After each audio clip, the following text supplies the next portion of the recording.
So welcome everybody. And so I would say good afternoon, good evening across the world. We are all across the world. Welcome all to a new discussion on a new generation EDOF IOL. I welcome the speakers, the panelists, and I thank the BOA for supporting this seminar and hoping for a good interactive session with a balanced viewpoint and takeaway points. I foremost thank BOA for supporting the program and welcome the President and the Secretary BOA. Dr. Preetham Samant is the President of BOA and Dr. Swapnesh Sawant is the Secretary BOA. And I would ask Professor Padma Shri P Lahane sir to open and inaugurate this CME, this international CME. And I especially thank our international speakers, Professor Jerome Bovet and Dr. Russo for accepting our invitation. So Lahane sir, please formally inaugurate and open the CME and speak 2 words. Thank you, sir. Okay, good evening and good morning, good afternoon to the world, this CME, international CME. I really appreciate Dr. Vaishal, Kenya's effect, all the efforts from Mumbai and Bombay Ophthalmic Association, Scientific Committee Chairman Dr. Agini. I welcome Professor Jerome, who is my best friend, and Professor Russo internationally. I also welcome our own, the Arun Muji Varnan, and also the Dr. Kumar, Dr. Nitin, and also the Max, and also the Sujatha Mohan from the Chennai. So this what we are going to discuss about the Lucidis new EDOF IOL, that is a, you can say, extended depth of focus. And in that, what is new technology is now we are going for the multifocal IOLs, and in the multifocal IOLs there are problems. Patients are coming that I don't want to keep this IOL, I want to remove it. And so whenever you are going for the multifocal, then trifocal, then we don't know now what is going to quadrifocal and what is going to happen in future. But this IOL, IDP is going to give us a monofocal IOL where there is a 6 millimeter refractive surface and 1 millimeter center, which is there, which is given for the, you can say, this focus. So this focus will be useful, that it will be focusing the near and distance and keeping the constant focus and early focusing. And because of that, it is a this is the extended depth of the focus lens, and it is also the having the, can say, the loops are also different from the other IOLs. So I say this topic of this discussion is open, and thank you, Vaishal, and all the best to the discussion, and I welcome all the panelists here. Thank you very much. Thank you for those kind words and opening the session. I now invite Dr. Max Boysset, who is the CEO of the SAV IOL, the Swiss Advanced Vision IOL. He is by profession an industrial pharmacist and also has many startups to his credit. And his startups varied in various other sectors like the pharmaceutical, biotech, and medical devices. So Professor Dr. Max Boysset would give an overview about SAV IOL and this Swiss EDOF IOL. So Doctor, please. Thanks, Dr. Kenia. Thanks, Dr. Lahane. Good morning, good afternoon, everyone, wherever you are. Thanks to open this discussion. And as you mentioned before, it is really meant for being really an exchange. And I'm really looking forward to having this kind of exchange with all of you guys today. So a couple of words about SAV IOL, or Swiss Advanced Vision. So first of all, we are a Swiss company, meaning that all our IOLs are really Swiss-made. And as mentioned before, they are very unique in terms of type of extended depth of focus. if you look at the history of the milestone of the company, we are a very fast growing company. And with only 20 people, so a very tiny team, we have 5 years of commercial history, and we have launched 4 products in a year, each year in a row, which is quite demanding tasks. And one of them, for sure, in terms of launch, has been Lucidis, that we're gonna talk about today largely in details. And it's not only that, it's not only IOLs with EDOF, we have as well communicate around an active IOL with electronic inside called RTask. So very fast growing company, and in terms of R&D, very pushing, very dynamic. From a portfolio structure, we have kind of 3 layers. The first one being a pure customized and on-demand lens called Harmonis. The second one, the B level, is the premium EDOF IOL multifocal. Those 2 have rings on the design. So the difference with the C level is that there is no rings at all. This is the product called Lucidis, and this is the, I would say, the best seller of our company. More than 10,000 implantations that we have in terms of history, and a pure refractive, as mentioned before, no rings and constant vision with very good performances. So the way it works, it has been, and we haven't got plenty of time to discuss that. The way it works is thanks to a sphere in the middle.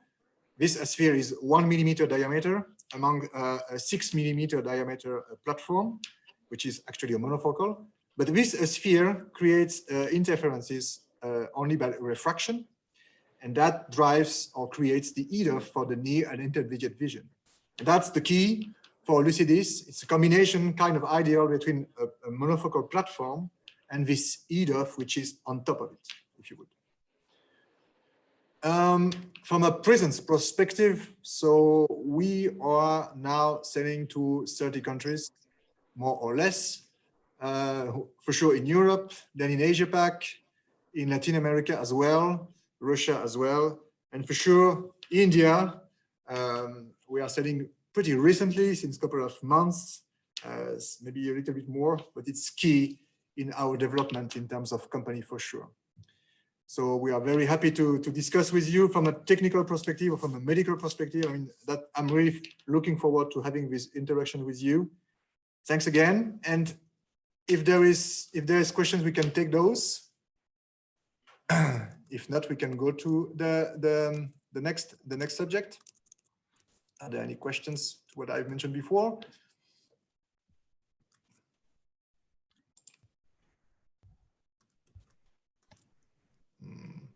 I don't see any questions out here. So we move on to our international session. And I would ask Dr. Max to introduce Professor Bovet, and we would have a talk from Professor Bovet.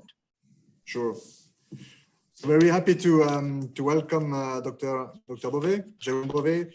Jerome Bovet is the CEO of ONO, which is a network of 30 outpatient surgery clinics in Europe, based in Geneva, actually.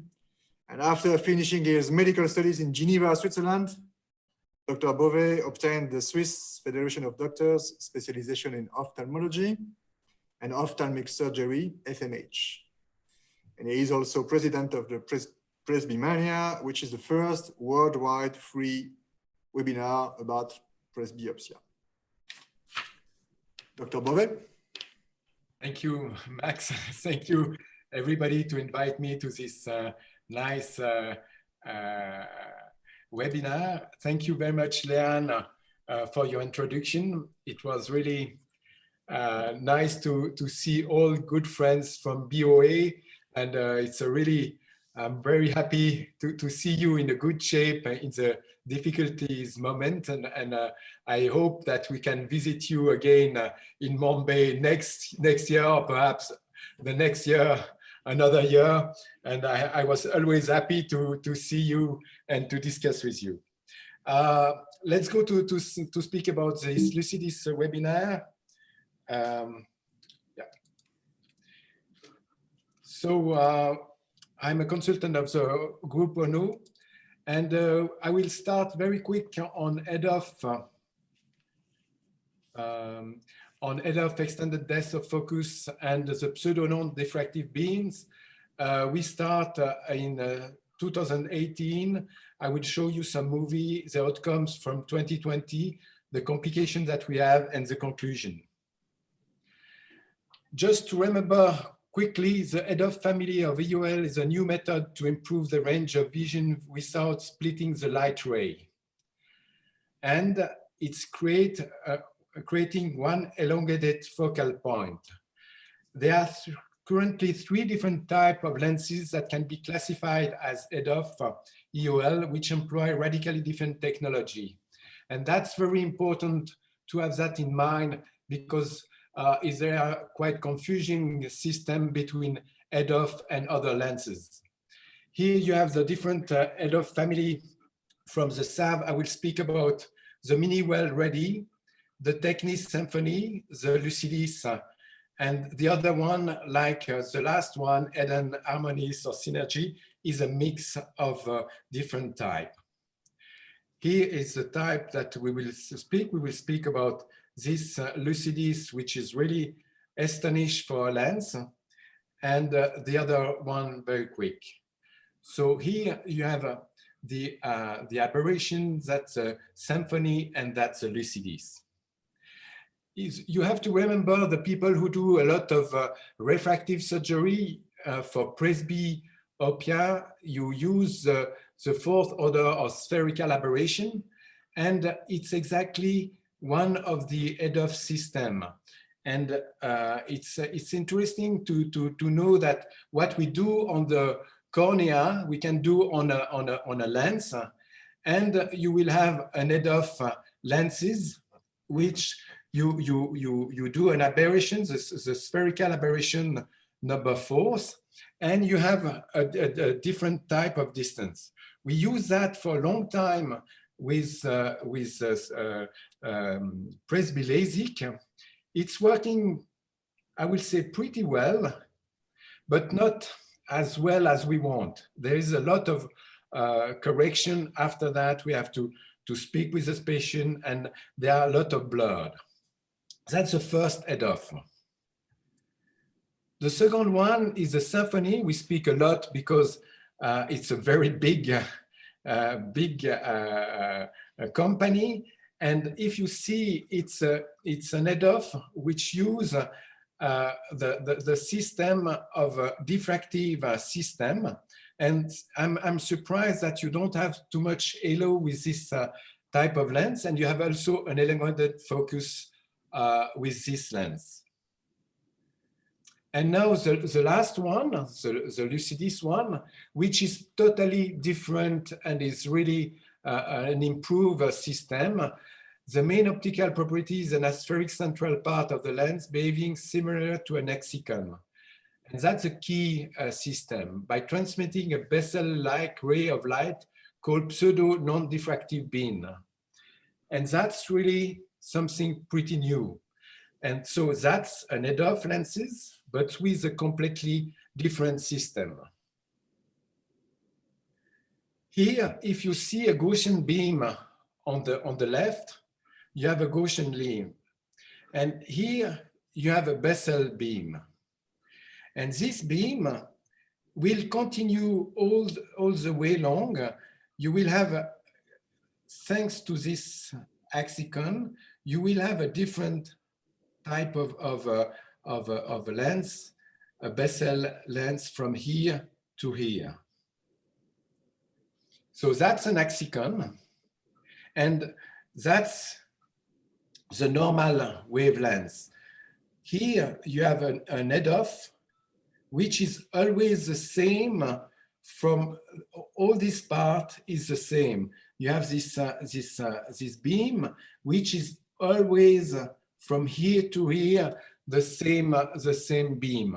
And that's really the secret of this lens. And it was quite difficult because Max didn't tell us everything. It's normal. It's quite normal. But at the end, we understand why this lens is so particular and so good.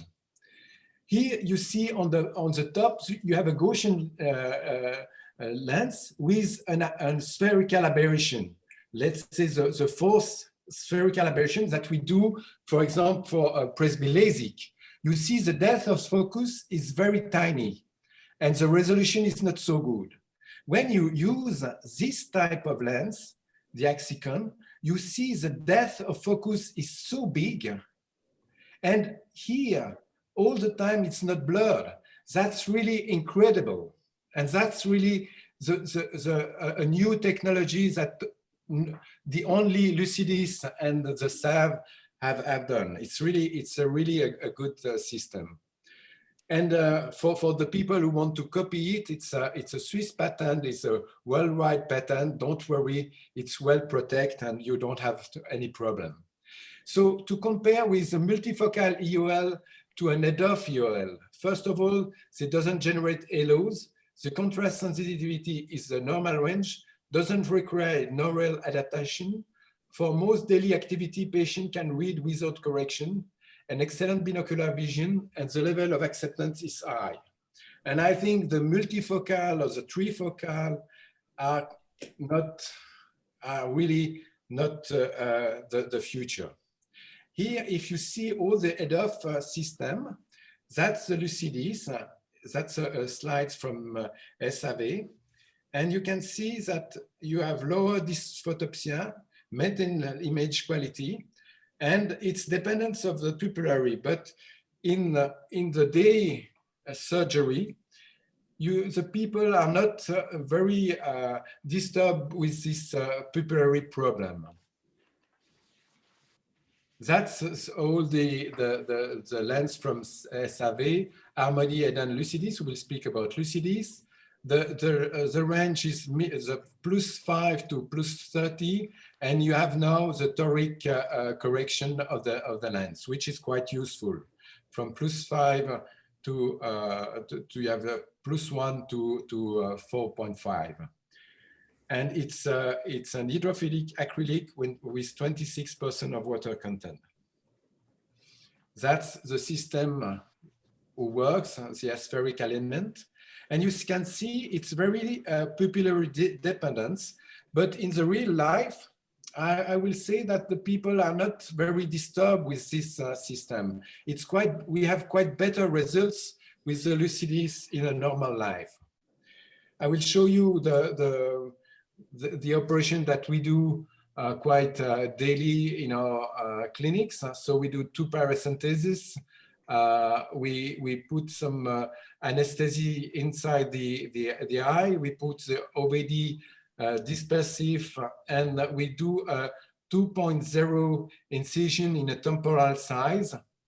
And for the Lucidis, we increase to 2.2 at the beginning, and now we succeed with a 2.0.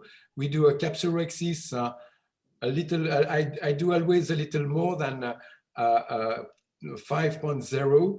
And I think it's important for the Lucidis to enlarge a little, to have a big, at the beginning, a big capsulorhexis. I do the hydrodissection, hydrodelineation. I use a Stellaris with a Cobra tip. I use a growth of Keiki Metao, and I think it's very useful. I take Nagahara, I cut, I do the shop technique.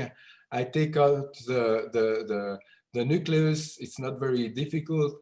And the epinucleus is always a little bit challenging because with this phaco shop is not always going very quickly.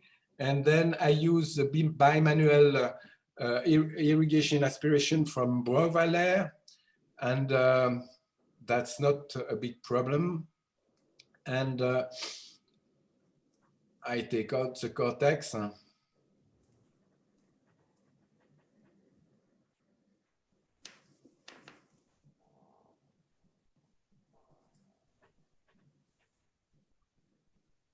Left hand.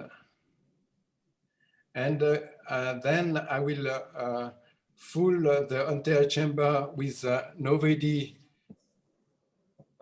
cohesive, and I put a capsule span ring, a tension ring quite all the time because it's fixed my lenses, and I have less rotation for toric lenses. You just have to put that in the bag. And then I introduce the Lucidis inside the chamber. You see, it's 2.2 at this time. And the beginner, you have to not to push too much the lens because it's a strong lenses, and you can have some zonulales at the beginning. It's something that you have to have respect with this lens. It's quite a good lens. As you can see in the beginning here, you can see this little bubble and this reflection of the lens. It's very important that you center the lens. If you have a problem with the bag, you will have some problem. You see here, it's very important to center the lenses. So let's go next step. We start in 2017 with 40 lenses, and now we in 2019 we put 207 lenses, and this year we were quite not too good with the COVID. We put only 150 lenses, but we are still quite happy with, and I will show you the binocular defocus curve. And it's very interesting, that's our own defocus curve. You see that between plus 1.5, you have 0.6 in decimal, till -2, you still have 0.6 in decimal. That's a huge defocus curve. You don't have more than the other lenses doesn't have that. It's really very, very comfortable to work with this lens. It's really incredible. We first do a very quick prospective study in 2018 with my chief director, Anna Ramburu. We take people from more than 50 with a cataract, motivation for spectacular independence, without, at this time, that was without any astigmatism, a range between 22 and 25 millimeters of IOL. We take every problem with the people, and we look at the uncorrected visual acuity from far, intermediate, and near. And we were very, very surprised that near was pretty good. I just show you this first slide. So that was binocular uncorrected visual acuity. You see that non-corrected visual acuity of distance that was in decimal 0.92, 50% was 1.0, 75 was 0.9, and 100% was 0.8. Intermediate was 0.75, and you see that near was 0.8, and we have 100% 0.5. So I feel with the other, when we compare with the other multifocal lenses, that they are very, very good results. We do another retrospective study when Max asked me to do some webinar. So I take the 77 patients that we have done this year. They were 53 female, 24 male, middle age 70, and we have number of Lucidis 154, and we have 28 toric lenses. The results, sorry. The best corrected visual acuity before and after, you can see in decimal, that was before, so it's quite not a cataract, it's 0.6, and after the operation, it's quite 10-10. The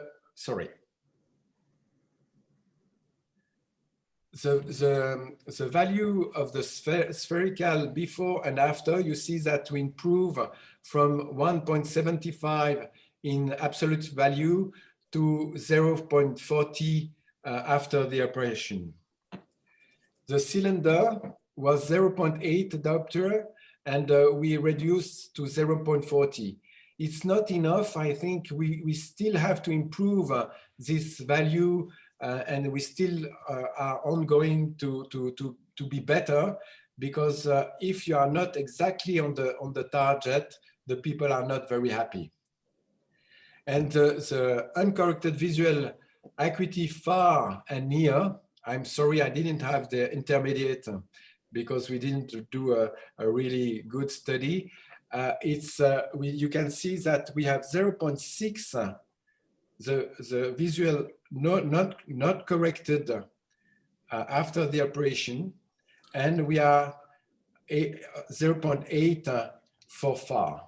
So it's a quite very good results, and the people are quite happy with these lenses.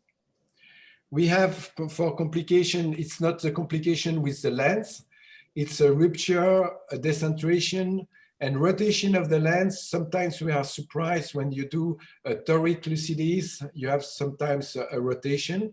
And we introduced the add-on which save our life. Really, it's really a good system to correct the lens. I will show you later. Very happy people, 38, happy 56, not satisfied 6%, and people who worn glasses all the time 8%. So I feel very good results to compare with multifocal lenses that we have before. It's really an easygoing lenses. You don't think about, you put the lens, and the people, you are quite 100% sure that the people will be happy after that. It's normal that you have to select your people. You have to have motivate, expectation, realistic expectation. We always say now less glasses, and we don't say that to the people no glasses. We operate both eyes very often on the both eyes in the same time. Good light for up close and absence of strong myopia. When the people are not compliant, demanding too much, professional driver, hunter, all these people, we don't try at this time to put an EDOF lenses. We use the toric calculator from SAV, which is absolutely correct, and it's interesting. If you see your incision, you will see moving the lens, and we use for all the toric lenses the Barrett calculator. I will show you my joker, because when you are not exactly on the target with your Lucidis, the people are not perfectly happy. So we put on the bag, we put an add-on lenses from your country, and I love these lenses because you can correct the 0.75 or 0.5 with an astigmatism of minus 0.5, and then when you correct everything, the people are very happy, and that's doing exactly what the people are expected with just a little correction. And before that, we have done that with the LASIK and our PRK, and this lenses Sulcofix is absolutely perfect to correct the little acuity which is not exactly on the range. And we do that more and more often, and you can see the Lucidis is behind, and you can see this little central system.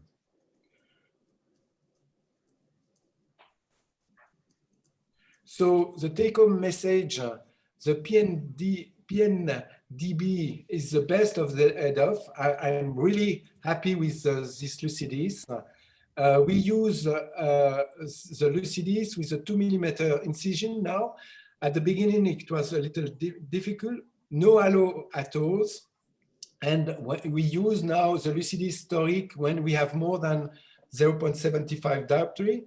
We use the Barrett toric calculator, and we use an add-on as a joker when we are not in the target. And I'm finished, and I give you some photography from my family and from the Alps in Switzerland, just start to come to do some tourists because we need you. Thank you very much. Thanks a lot, Dr. Bovet. Thanks a lot. It was really, really interesting, and thanks a lot for those points. Before the time we collect some questions over there, just some highlights of what you just mentioned before. You pronounced the word of easygoing type of lens, and I think that's really it. This is what we get from feedback, is that if you tilt it up or if you decentrate a little bit, it's still much more tolerant to other lenses, especially that has rings on it, and that's one of the key things. The fact that you have this sphere in the middle, and then afterwards the platform of monofocal, you can even decentrate or tilt it up a little bit, and still you have a good result, which is not the case even for our Eden, for example, which contain rings. That's very important as well. And another point you mentioned as well, and thanks for that, is the IP around that. So from you guys for India, we have this IP that was shown by Dr. Bovet. We have as well other patents, which it's reconstruct a type of IPs, if you would. So this PNDB that creates the EDOF is the sole property of SAV IOL, and we get that technology. I mean, that's a very good point. Thanks for that. Any questions from the teams or from people? And thanks for the photography from Switzerland. We appreciate that. Because I mean, in Switzerland today, there is a question just now: is the pupil dependent upon how much pupillary diameter minimum is allowed? It's Stop sharing your screen. Yeah, Professor. It's written that more than 2 millimeters, it's decrease the system for near. But in the real life, it's really not like this.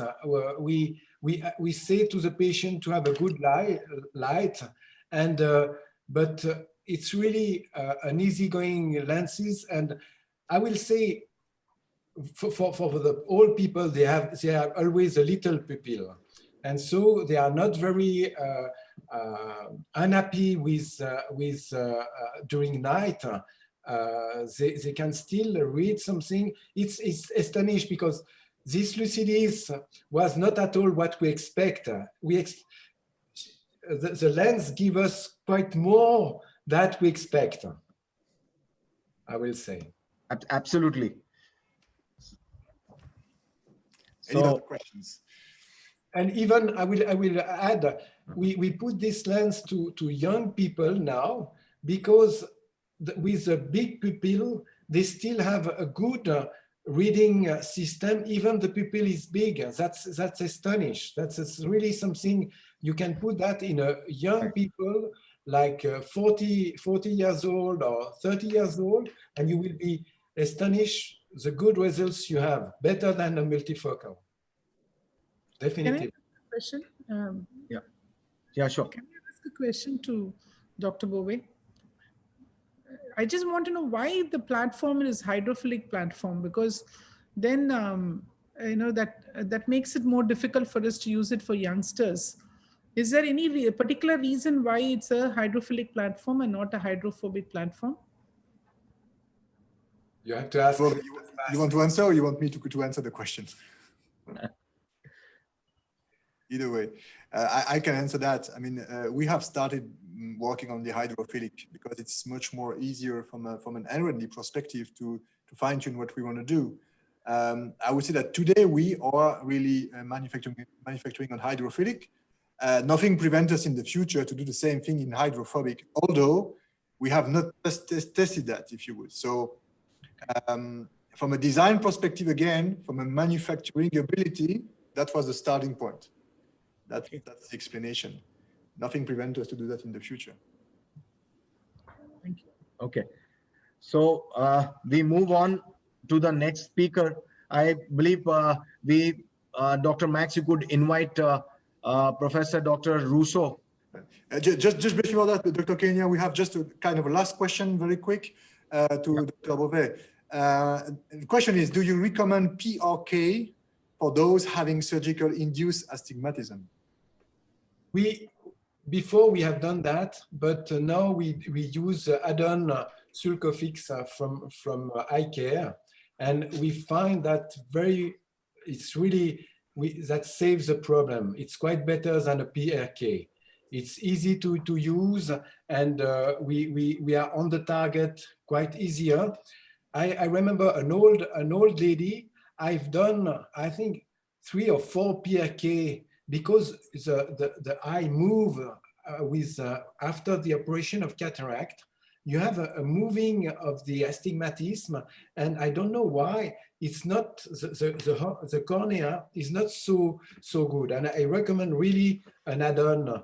And the add-on after that, the people are happy, and we don't have any problem. And we do a correction of 0.5 at 10 degrees, for example, and it's work. There's a question from Dr. Ahmed that some surgeons complain that while injecting the lens, the haptic enters upside down. Yeah, you have to be careful at the beginning when you inject the lens. It's quite a hard lens to inject. You have to be careful not to inject with strong and soft. You have to be very smooth, and you can return the lens, but it's quite a stiff lens. So you have to do that in the right manner. And for the toric lenses, sometimes you have to turn all the time in the same manner, in the Clockwise. Clockwise, yeah, exactly. If you don't do that, you will be in trouble. Thank you, sir. I think Dr. Ahmed, that answers your question. There's one more question from Dr. Malkan. He asks whether this lens is advisable if the patient has a large angle kappa.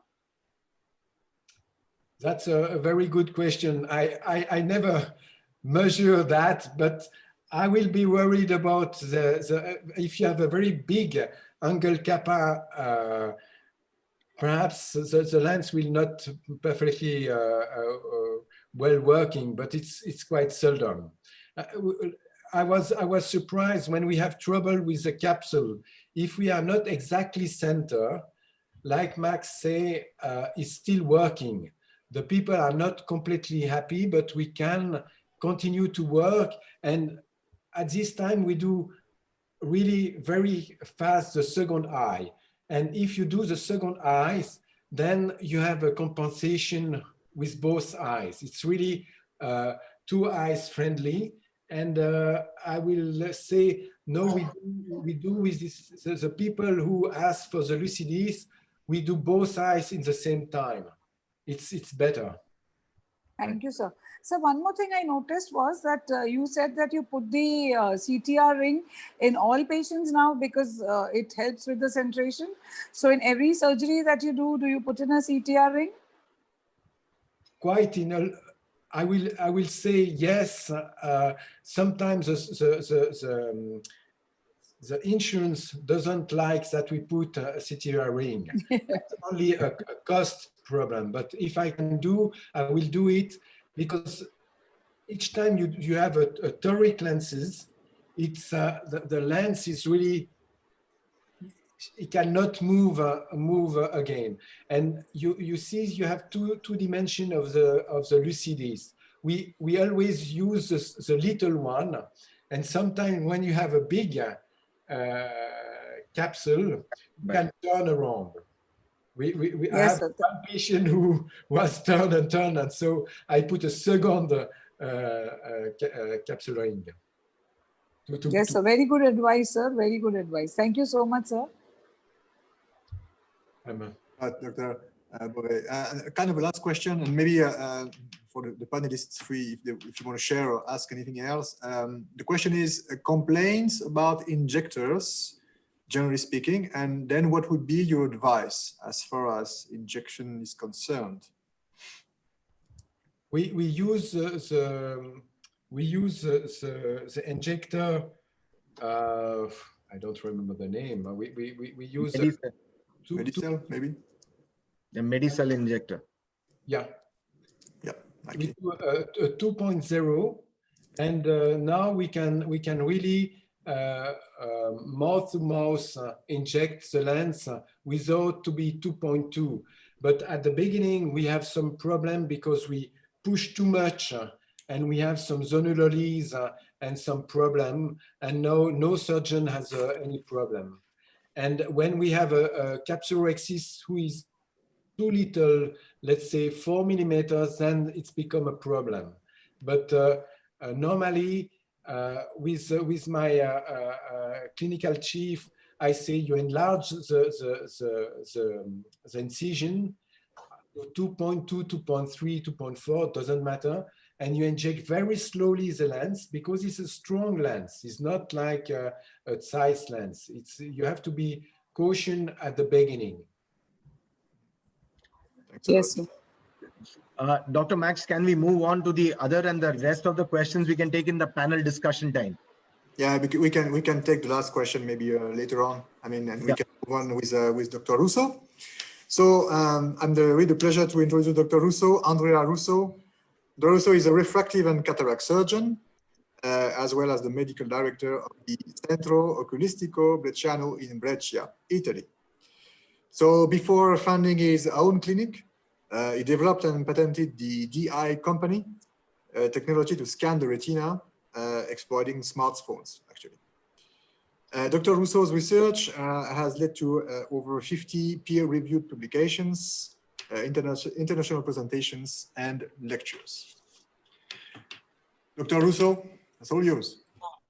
Thank you for the kind invitation. Good morning, good afternoon, and good evening to everyone. So I will try to share with you my experience with the Lucidis lens, which I agree completely with Dr. Bovet. It's a really easygoing lens, even if it's still dependent to illumination. The pupil dependency is not that important, and also the centration of the lens is not that mandatory. So it's very, very easygoing, I would say, for all kind of patients and all kind of surgeons doing cataract surgery.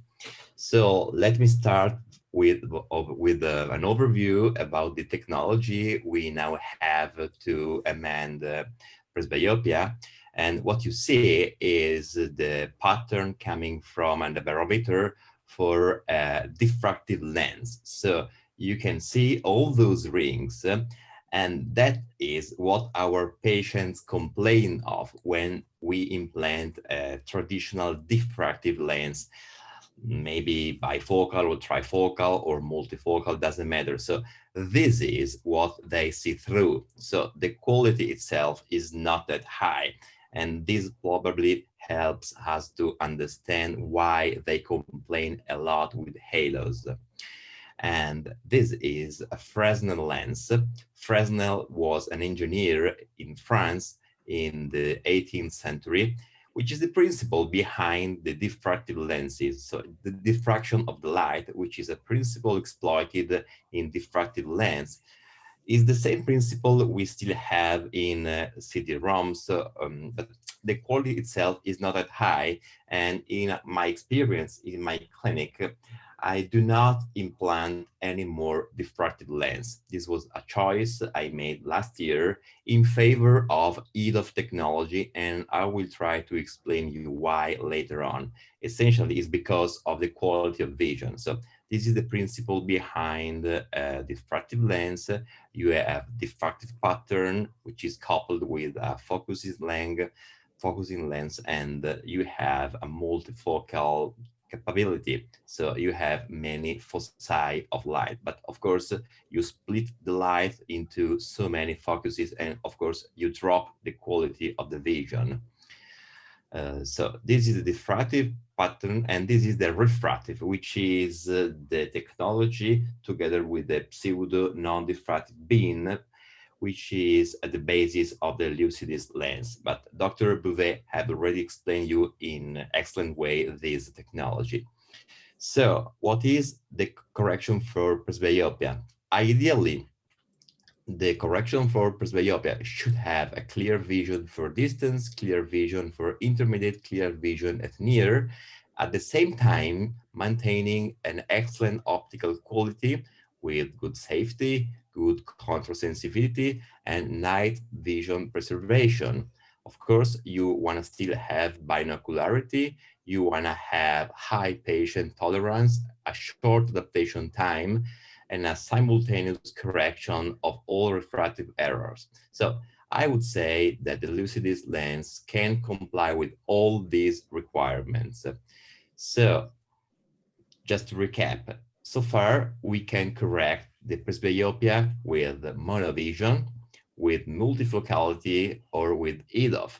And all three technologies, all three methods can be applied to the cornea with refractive surgery, as Dr. Bovet said, or we can have this technology into the IOL. We have monofocal IOL, we have multifocal IOL, and now finally we have the EDOF IOLs. Of course, it's not perfection, but it's the closest thing we have to perfection so far, in my opinion. So the Lucidis technology allows us to have an excellent correction because they have lenses with power range between 5 and 30, and now they also have the capability of correction for astigmatism. And I will try to share with you my experience, my early experience with these lenses, with my happy patients. So these are the early results for the first 138 eyes we implanted. Like Dr. Bovet, I prefer to implant both eyes simultaneously the same day, just because they neuro-adapt faster. They don't try to compare right eye with left eye or vice versa. So they have a full adaptation the day after, and the day after they can read the newspaper, they can drive to the clinic for the visit, and they are very happy. You can truly see the wow effect like after a LASIK the day after. So these are the early results, and as you can see, 86% of patients were really on spot with the uncorrected vision of 20/20. And also the quality of vision is so high, they can still hit the 20/16 vision. So I'm very happy with the quality of these lenses. And also the calculation formulas are really on spot because, as you can see, the postoperative spherical equivalent refraction is very close to zero. But as Dr. Bovet said before, the defocus curve is really flat. So these lenses are very much forgiving. Even if you do not hit plano, patients don't really, they don't mind because you have both eyes implanted and the focus curve is very, very flat. So it's very much forgiving. And in comparison to the scan I showed you before, this is the aberrometry from a Lucidis lens. And as you can see here on the left part of the screen, you don't have all those rings leading to all those halos, all those glares that patients complain of. So you have a nice clear view for the patient. And still, if you measure with the instrument here in this central part, you can see the refractive effect of the pseudo-non-refractive beam, and you have a +3 add in the center. But it's not really important to have this bump in the very center of the pupil. That doesn't matter.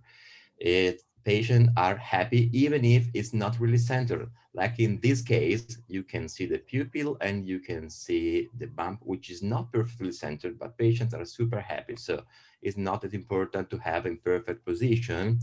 And this is the measurement of the 3 central millimeters of the spherical aberrations. And you can see that the value of the spherical aberration is close to 0.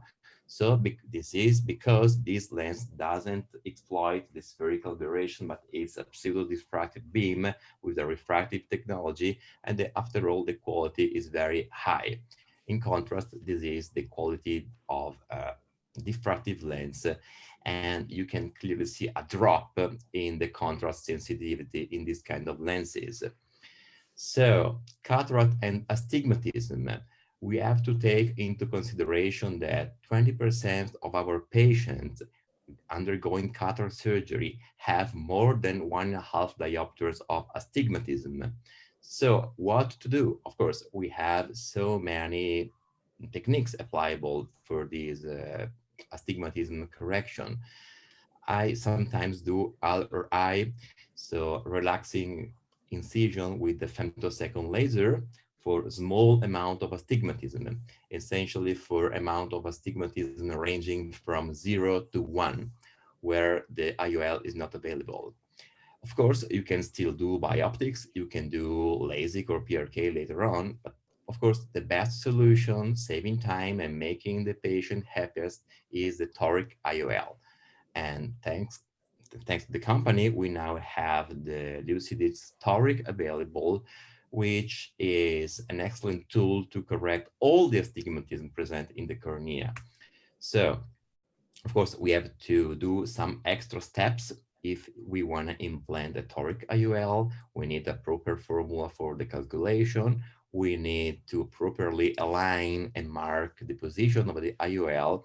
And eventually, just in case, I will show you later, you sometimes need to reposition the lens if you are not on spot. So what I prefer, rather than multi-formula, I like to have multi-equipment. So I rely on the Pentacam, I rely on the IOL master. I want to have multiple equipment showing me what is the real astigmatism in the cornea. And what I do is to measure the whole corneal astigmatism. So the anterior, the posterior, and so the total astigmatism present in the cornea, because that is the amount of astigmatism that you want to correct with your IOL. So I would like to have multiple equipment, because sometimes my technician don't pay attention to the tear film or to other details. And if all the equipments are in agreement with the measurement, okay, we can go ahead and implant in the lens. If not, we just sit down, discuss the case, and maybe we do some other examination to the patient. So it's important to correct all the amount of astigmatism present into the eye. And in our clinic, we have the Callisto system, which is this kind of augmented reality for the implantation of the lenses. And when we started to adapt the technology, the realignment rate dropped close to 0. So you have to take into consideration that for all toric lenses, including the Lucidis lenses, you have a drop in the astigmatism effect, in the astigmatism correction. The drop is with this rate. So for 10 degrees of misalignment, you lose 30%. For 20 degrees, you lose 66%. And for 30 degrees of misalignment, you lose everything. So you want to be really on spot, really on target. So try to mark your cornea, or maybe use augmented reality like the Callisto system available from Zeiss, just to have the best, to do the best for the patient and for your surgery. And you will be very happy with the results of this kind of lens, because it has a huge range of possible refractive error correction. And this is what I wanted to show you, that sometimes you realize to be not on spot. Maybe there is a little bit amount of residual astigmatism after the implantation of the IOL. And so now there are barometers like the one from the CSO helping you determining which way to correct the axis of the IOL you have implanted. So let's say to go 5 degrees clockwise or 10 degrees in the opposite direction. And so maybe after 10 days, after 1 week, you can go back to the surgical room and realign the lens. It's important to wait, in my opinion, at least 1 week to 10 days, because in the first day, look at this picture, you have the surgical induced astigmatism that in this case is very high. So you want to get rid of this surgical induced astigmatism before trying to understand the the final result of the patient. But at the same time, you want to do that early in order to avoid any phimosis or any contraction of the capsule. So I think the sweet spot is between 7 and 10 days. So this is the final results we had with the toric lenses, the Lucidis lenses. This is the first 64 eyes. Like for the spheric lenses, 80 to 80% of patients were really happy with 20/20 vision. And also a smaller percentage could hit 20/16 of vision. So once again, the quality of vision, the contrast sensitivity is very high for happy patients. And also the precision of the correction of the astigmatism is very high. You can see that the vast majority of the patients has a residual astigmatism between 0.26 and 0.5, almost nothing. So this technology is really helping us hitting the result, delivering very high world-class technology to our happy patients. And I thank you for your attention. Thanks, Dr. Russo, for this very nice presentation, very clear. And thanks for the point on the astigmatism and that you have to take care of this correction and the toric versions as well. That was very interesting to hear. I'm now inviting the different panelists to join and to discuss with Dr. Russo. For those who have put some questions on, we are keeping on the tracks for that. So we are not going to lose your question, guys. So I'm going to make sure we're going to answer that. But before, maybe for the other panelists, invite them to discuss with Dr. Russo right now.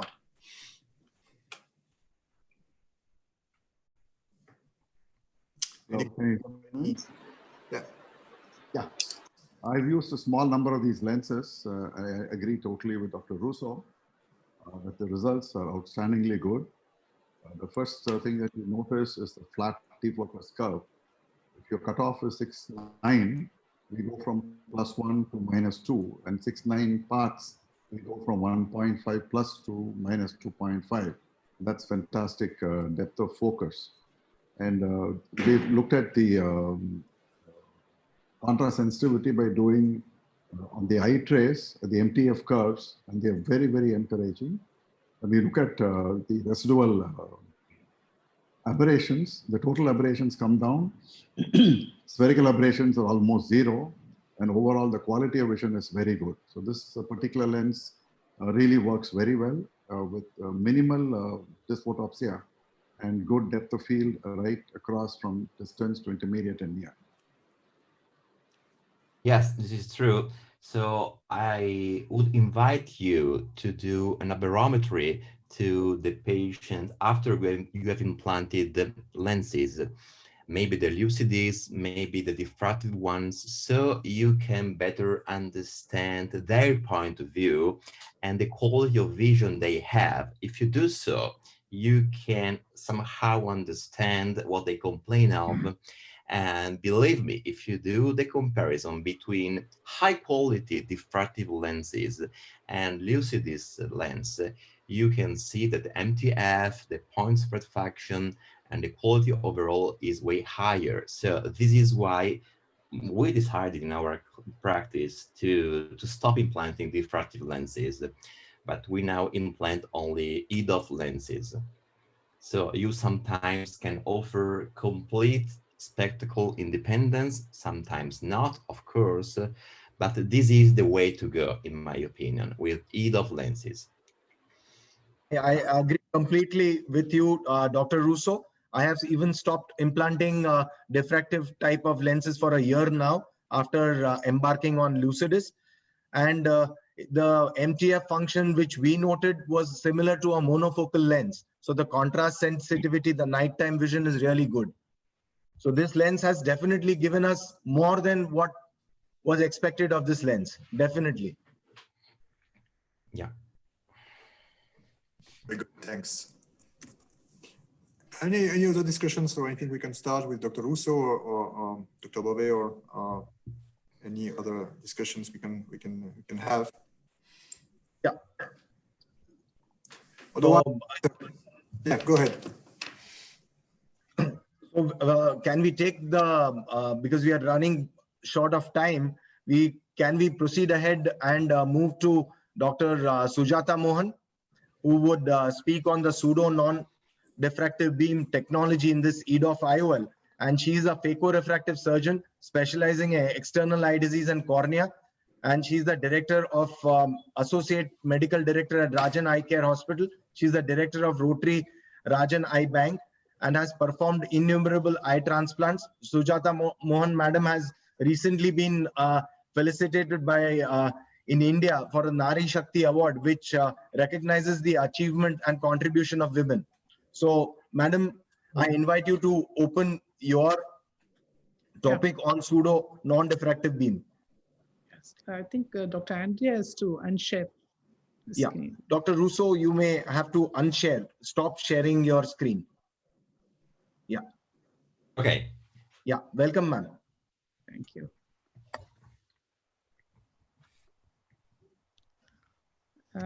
At the outset, I'd like to thank Bombay Ophthalmic Association, Swiss Advanced Vision Technology, for giving me this opportunity.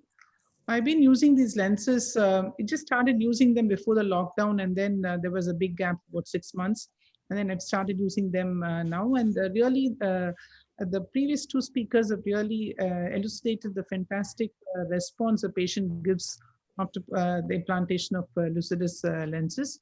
So I'm just going back to the basics. I think I'll be touching on both the topics and doing a very, very basic talk. So we all know that the accommodation range when we are young is about between 0.5 to 3.5, and we tend to lose it as we age, and hence the need for presbyopic correction, glasses, LASIK, and all that. So when in the advent of a cataract surgery, it's important that the patient receives adequate accommodation so that he is able to read without glasses, also see intermediate distance. So this was a reason why the presbyopic lenses were made, and the accommodative lenses were produced with the hope that they'll mimic the the natural lens. But however, they were a big disappointment, and they had low precision, and because of the aging musculature of the structure, it stopped moving at some point. And these lenses have been largely given up now. Then the multifocal IOLs have been in use for several years, and they were still implanting some multifocal IOLs. The advantage is they have very good for distance and near vision, but the problem with these lenses is the intermediate visual performance. And we get patients from the younger age group. We are operating on younger patients who are computer users, who drive. So we need better lenses to balance their lifestyle as well. Another disadvantage with multifocal IOLs were the visual aberrations and the photic phenomena, including glare and halos. And of course, the reduced contrast sensitivity was a major problem. So there were a lot of gaps left by the mono and multifocal IOLs. You can see that the monofocal IOLs, the accommodation is lost, though there are some IOLs, monofocal IOLs, which can give a little bit of accommodation. The multifocal IOLs, the patient can read well for distance as well as for near, but there is a gap. The intermediate distance is always a gap unless you do a mono multifocal. That is your mono vision, where you correct, you leave behind a little bit of myopic correction so that the patient has a combination of both. So as such, at this point of time, the multifocals do not have good intermediate vision. So intermediate vision is, why is it important? Like I told you, it's important to have because most of our work is done at arm's length, and all of us, almost all of us, have a lot of need for computer work. So the EDOF designed lenses have been in use for quite some time now, and almost all of us would have implanted the most popular EDOF lens, which has been in the market for almost 7-8 years. So looking at the lens design and properties of Lucidis, I think there's a beautiful talk by Jerome, who explained how it works. There's an aspheric surface here, and it's surrounded by a refractive surface. So this is just a 1 millimeter surface, and this occupies the center of the IOL.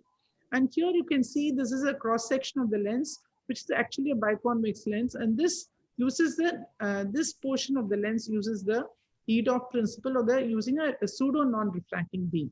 So there is a continuity between the far vision, near vision, and the intermediate vision. So it is able to achieve good distance for near and intermediate while minimizing dysphotopsia. It removes visual limitations of the multifocal intraocular lens, reduced contrast sensitivity, and for dysphotopsia, again, like glare and photic phenomena, achieve some degree of spectacle independence in near and intermediate vision, and better distant vision than other models of EDOF lenses. So this is actually the actual design, and it's a single piece foldable multi-piece lens. You can see that it's got a closed loop haptic.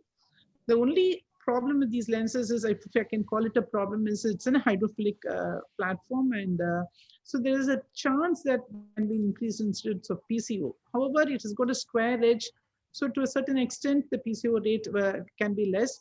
I've implanted quite a few lenses, but I don't have a long follow-up, so I cannot comment on the PCO rates. Someone had asked for it, what is the PCO rate? Maybe the other speakers who have a longer experience can comment on that.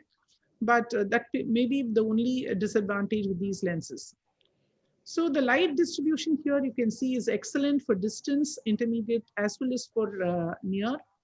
And it reduces, see, there's a continuity from near to intermediate, and the gap between the far and the intermediate distance is very less, and the patient usually does not notice this.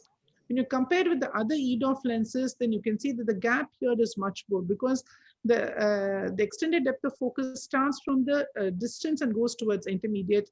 There's a gap again, and then there is some amount of near vision, whereas this starts from the near and goes towards intermediate, and the gap between the far and the intermediate is very less. And so the patient's quite comfortable with this. Just to explain about a little bit about the other type of EDOF lenses, this is a lens which works on diffraction. You can see the focal points are too close apart, which can actually cause more dysphotopsia. I think there was a beautiful presentation by Dr. Russo, who showed that this type of design actually causes more amount of dysphotopsia and lower light intensity. And this is again a spherical aberration lenses which uses spherical aberration principle for EDOF. And there's a multiple foci. And so this definitely lowers the quality of vision and reduces the contrast sensitivity. And the near vision is also reduced in this type of EDOF lenses. Whereas this lens, which uses a pseudo-non-diffracting beam, where this is just an elongated, it's got an elongated focal point. So they're not multiple focal points, but the focal point itself is elongated, and thereby it gives a continuous vision. And this is a patented technology by Swiss Advanced Vision. It's called as instant focus, and it's designed to replace a natural accommodation of the lens. The concept is to extend the depth of focus to the creation of a pseudo-non-diffracting beam. So the brain is not confused with multiple focal points and adapts faster to its new vision without visual discomfort. So this is an animation which shows like how when the light hits the central aspheric portion and it comes into the eye and it becomes a pseudo-non-diffracting beam. So there is a continuous extended depth of focus here. But at the same time, the loss of light is also not seen as you would see in another extended depth of focus lenses. So there's a continuous peak of light in the intermediate as well as in the near zone as well. And the peripheral portion of the lens works for far distance. So the benefits are a continuous vision for near to intermediate. Intermediate to distant vision gap is less noticeable by the patient, allows the patient to pursue a full accommodation from near to distant vision without noticeable drops, and the constant quality of vision along the EDOF. So when they compared it with other lenses which are in the market now, the spherical aberration lenses, so you can see the lens which is made with silicon, the incidence of dysphotopsia is definitely lower, but the image quality is poorer when compared to the EDOF lens, the Lucidis. And there's a lower light intensity and incidence of glare and halos were higher. Again, this is again high loss of light and higher dysphotopsia, which is seen in the diffractive type of EDOF lenses. Whereas the only downside to this lens was the hydrophilic platform. The benefits are it maintains an excellent image quality. I've done approximately about 20 patients in these lenses, and almost all of them are extremely happy. And I'm sure that we can even implant them in drivers, because none of them have complained so far about dysphotopsia. And the quality of vision for intermediate is excellent. So there's a continuous vision from near to intermediate, allows patients to perceive full accommodation from near to distant vision without noticeable drops. The constant quality of vision is probably one of the greatest advantage of EDOF lens. So it maintains a quality from distance to near constantly without any difference. There are no glare or halos, and as EDOF is generated without diffraction. So this is a defocus curve, I think, showed by one of the speakers, which shows that excellent visual acuity at all points.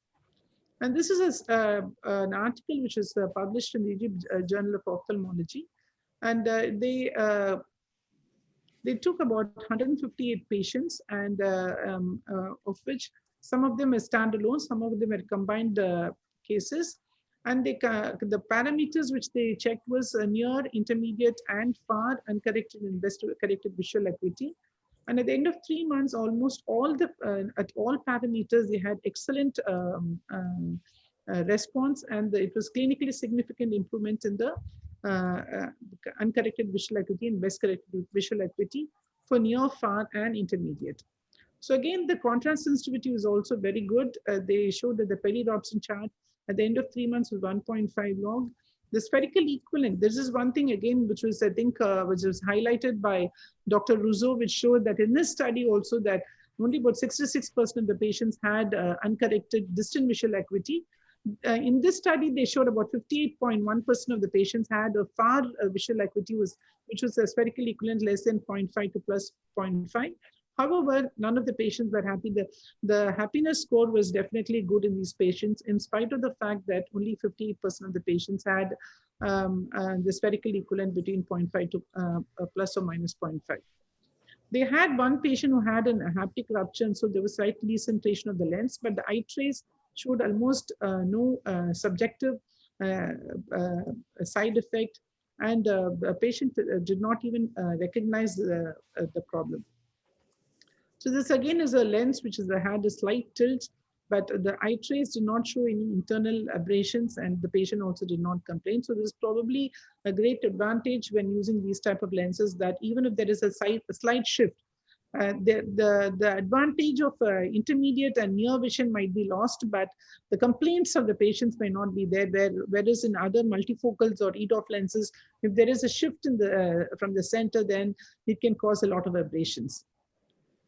So I think this has been covered by one of the other speakers, and this is just a small video to show that how an EDOF lens has been implanted. And this is a very easy lens to load, and because of the hydrophilic platform, it sits beautifully, and it's got a very nice injector. It's a push-through injector and goes through a very small opening. And it is a little bit tight when it starts, but then after some time it becomes quite easy to implant. So be very gentle, don't push, because it can suddenly land into the eye and can produce a PCR. And you can see that the lens is implanted very nicely, and it's easily tucked in. Because of the haptic is hydrophilic, can be very nicely tucked in, and the centration is really fabulous. If you notice very carefully, you can see the central aspheric zone. And that is how the lens sits. It's very well seated, and you don't really have to worry about decentration if the lens has been injected properly. So some of the key points are it's a unique EDOF design, which is a pseudo-non-diffractive beam when compared to the other type of EDOF lenses. And probably the greatest advantage is it preserves the resolution and the light intensity, and the high quality of near and intermediate vision, and regardless of pupil size. Though it is supposed to be pupil dependent, still in spite of the pupil size, it gives very good quality near and intermediate vision. Almost zero dysphotopsias, minimized diffractive surface, and it's called as what is called as an in-house apodization model. Minimized loss of light, faster adaptation for the brain.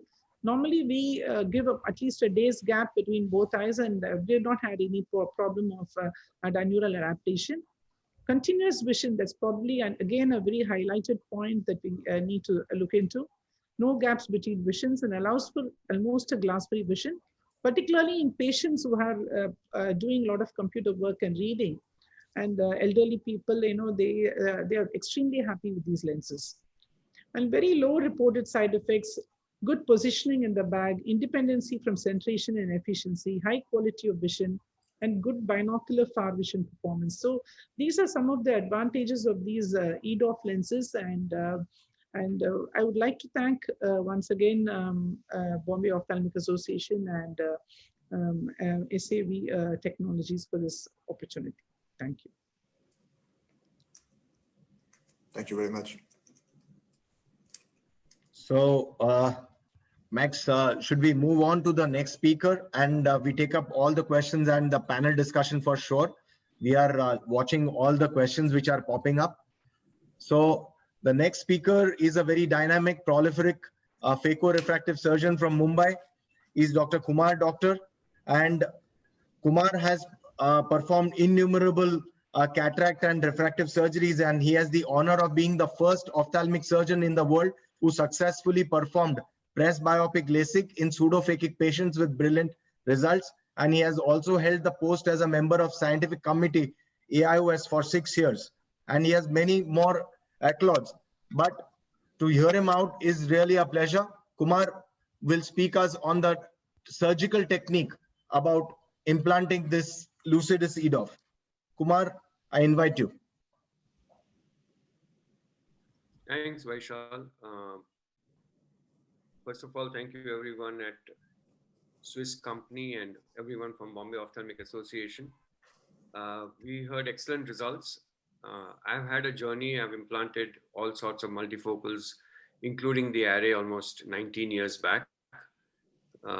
So I'm just going to tell you practical tips that I feel about implantation of the new EDOF lens that I've been using. So what are the surgical steps you need to change and why? Loading of the IOL and removal of the IOL from the holder. So I'll show video for each. Viewing the IOL under high magnification is just for knowledge. The right size CCC in a femto case. We have to fill the bag well with a viscoelastic. Injecting the IOL and observing the unfolding of the same. Dialing the trailing haptic and position why it's a little different. And finally, the removal of the viscoelastic. So I'm going to entirely talk on practical aspects of using this IOL. So as far as the loading of the IOL is concerned, it's very, very simple. You have to make sure that we fill up methyl cellulose till the tip so that there is no air. Don't forget, this has a spring on the plunger. And that's the reason why. Now, this is how the lens actually comes. It's hydrophilic, as you can see. The top layer is removed and then the lens is sitting inside and then the lens is removed and placed onto the injector. Once this is done, it's just like any other lens. The injector is made by Metzel, a very good Swiss company too. Use a lot of their IA cannulas, which are excellent. And once this is done, just close the cartridge and push the plunger and observe that the trailing haptic is not engaged in the plunger. So you can see here actually the plunger pushing the IOL in the front. But there is a trick here that you will face when it comes to injecting the IOL. Okay, what do you really face? Very important that put the methyl cellulose till the end of the injector. Hold the plunger or else you will get air bubbles. So you'll see some of my videos with air coming out first and then the IOL. To prevent that, it's important that we hold the plunger. And that's the reason why. And don't forget to fill up the bag, not with methyl cellulose, but with a better viscoelastic. So I use Helon GV. So this is what I do. Actually, I fill up the bag properly. You need that space. And the reason why you need this space than any other IOL is what I will explain in all the following videos, because that pushes your posterior capsule away. And the unfolding of the leading haptic sometimes comes in the way. So that was creating the space. Now, what is a proper insertion? So here you will see the lens going in. Now you can see the air coming out first. Don't worry about that because the plunger was released. Now you see the unfolding of the leading haptic. It's looking down towards the posterior capsule. But the space is good because I've filled up the bag, Helon GV, no financial interest. Once I've done this, now there are two ways. You have to dial the lens in, okay, or you just place the lens in. So you will see here what I'm doing is just making sure that the whole haptic goes into the bag. So once the whole lens is in the bag, the haptic is in the bag, you just have to remove the viscoelastic. So this was a perfect insertion. Now let's look at a case where I did femto. Now I normally do a 5 millimeter rhexis on a femto. Now this is small for this IOL. So if you're doing a femto, you need a rhexis of 5.25 or a 5.5. So see the unfolding of the leading haptic. It's looking down towards the posterior capsule. Be careful at this stage. Don't worry. What you can do, one way out is pull the haptic towards you. Now I'm going to dial the lens in.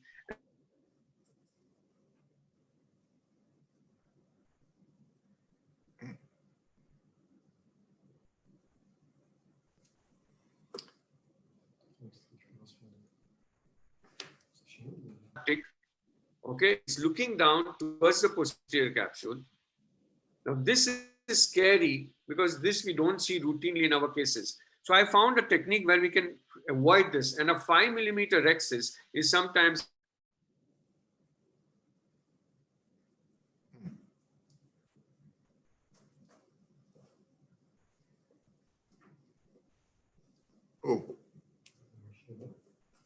IOL and from behind the IOL.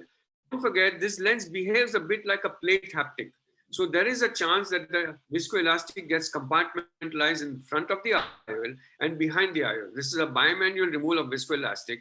And sometimes you will see that under high magnification, you can see that the central elevation that you see about the main reason why this lens is performing so well, you don't see any diffractive rings that you will see in any other multifocal or a diffractive IOL.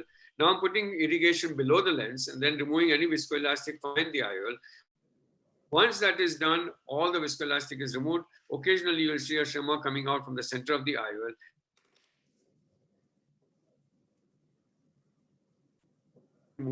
Remove the viscoelastic from front of the IOL and from behind the IOL. Now coming to the adjustment. Now what is a way out? Again, look at the leading haptic. It's looking down towards the posterior capsule. I have a good enlarged bag. It is full of viscoelastic. Now there's one of handling this section. One of handling is now I take a T, okay, and pull the optic towards me. So I'm sitting at 12 o'clock and I'm in incision and main. And when I pull the optic towards me, that haptic, which was actually looking down towards the posterior capsule, is actually straightened out. So at this stage, I'm just straightening out the leading haptic and making sure it goes in. As I mentioned, the dialing surface, okay, in this IOL is huge compared to any other optic haptic junction which we are used to, say an Alcon IQ or a Technis one, whichever lens that we are used to, has a very optic haptic junction, and so the dialing is very, very easy. So now I've adjusted the leading haptic, and then I put in the viscoelastic again, inflate the bag, so make sure that everything is good. And now I'm going to dial the haptic into the bag. So there are two ways of doing it. Now, when it comes to dialing, you'll see that the dialing area is huge. Okay, and that's the reason why. I'll show you one more video why. And now I'm dialing this whole optic haptic junction into the bag. So it's quite easy, but I would prefer and think that we need a little larger rhexis than what you would need in any other IOL. A 5.25 would be ideal. And you can see that the whole lens goes into the bag. The haptic has gone into the bag. We make it horizontal and everything is perfectly fine. Now coming to the next case, again, look at this. Same thing, you can see air coming out because there is a spring in the plunger.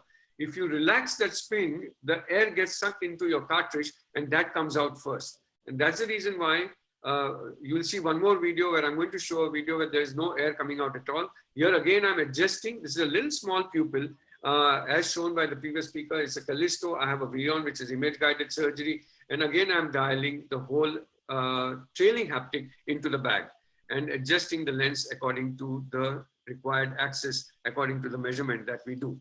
So let's look at what actually is happening here. So this is under high magnification. And this is what I wanted to bring to the notice of everybody, that this is a toric Lucidis IOL. And here the surface area for dialing is huge. Now this is under high magnification. Normally you'll see rings, here you will see nothing. So that's the beauty of the construction of this lens. You can see that there is absolutely nothing seen. And this is what I wanted to bring to your notice, that this is the large amount of area that we have to actually dial into the bag. And that's the reason why we need a little larger rhexis than normal. So here, this is under high magnification, showing that. And now we're going to put this into the cartridge and then inject it into the eye. And once that goes, the injection system is just like what I showed you before. This is again under high magnification. You don't see any rings. You may see a little elevation in the center, and again filling up the bag and making sure that this is just the last part of dialing, because that was a large surface area of the optic haptic junction which has to be dialed in. So you can see that the whole haptic gets dialed into position. So this was one thing that I wanted to bring to your notice compared to any other normal IOL that we are used to using for so long. The trick here is, look, there is no air coming out. And now I'm going to show you a bimanual technique to prevent that haptic from looking towards the posterior capsule. So what I'm using is a Sinskey hook. You can use a T, you can use an iris repository, you can use whatever you want. The right hand is injecting depending on your dominant hand. and then just making sure that the haptic is looking upwards. Once that is done, everything is fine. No air came. Mind you, friends, no air came because I had held on to the plunger. There was no negative suction. No air was sucked into the cartridge. And now coming to the last part, which is dialing, you go above the optic haptic junction, okay, go around it, and then dial the whole trailing haptic into the bag.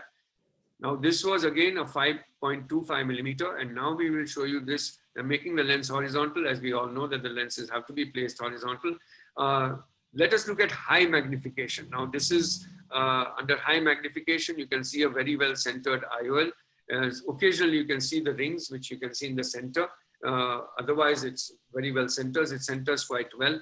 I've used the lowest diopter. I've used the 7 to 8 diopters, and there was no issue of rotation. Otherwise, we would expect that there should be an issue as far as it comes. So this is just to check. The size of my rexis is 5.5 millimeter. The actual one I made is about 5 millimeter, and the actual optic is 6 millimeter. This is just a retrospective analysis of the same. Same thing here. Another trick, another case, same thing. No air coming out. Using the other non-dominant hand, making sure that your bag is fully filled with a viscoelastic, and making sure that the leading haptic, when it's pointing down towards the posterior capsule, is actually adjusted by the other hand and made it look upward, so that we make sure that it doesn't touch the posterior capsule. And this is one care I feel that we need to take when we are implanting this IOL, and that's because of the design. I tried many other methods of loading this lens, but this is just a thought. And once this was done, this was a toric IOL to be implanted at 56 degrees. Once this was done, we just go ahead and dial the lens into the place. Once that is done, we go ahead and remove viscoelastic. Again, mind you, friends, the viscoelastic removal, either you do bimanual or coaxial.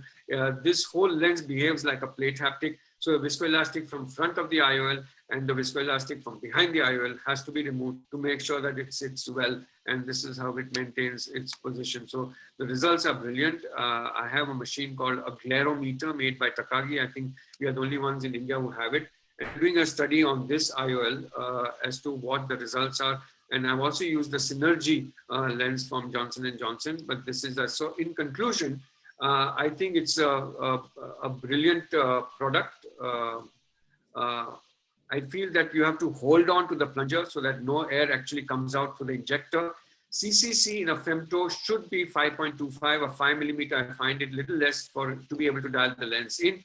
We have to fill the bag with a good viscoelastic so that we get the posterior capsule a little away. I would like to use a bimanual technique to implant the IOL to prevent the leading haptic from touching the posterior capsule.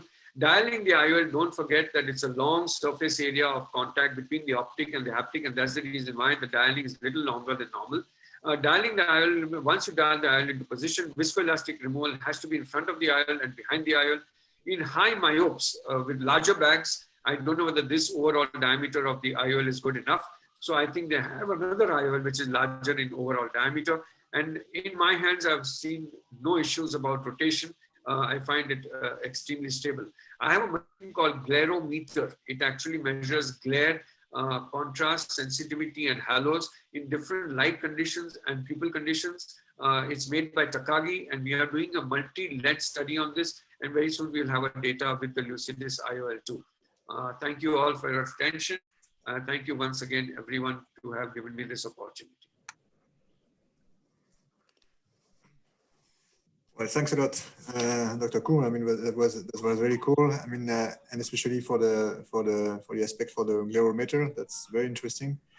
What I propose is we're keeping going on all the questions, and we're keeping a trace on that, and we'd like to give an opportunity for the panel to answer all of those. But before that, it would be great, Dr. Kenia, maybe to move to your presentation, if you are okay with that. Yes, very much. Yeah. So, Doctor, it's my pleasure to introduce Dr. Vaishal Kenia. He's a phaco and a refractive surgeon in Mumbai, India, and is the chairman of the medical director of the Kenia Eye Hospital. He's been in practice for 22 years now and has the experience of doing thousands of multifocal IOLs implantations. Dr. Kenia was actually the pioneer in Maharashtra who started femtolaser assisted eye surgeries. And he has always been at the forefront of the latest optical technologies. So Dr. Kenia, please. Yeah.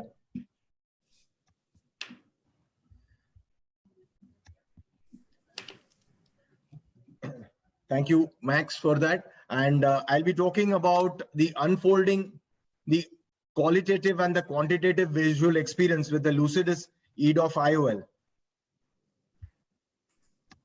So, as said before, the extended depth of focus lenses have now taken over, and the advancements in the lifestyle demands uncorrected good visual acuity for all distances.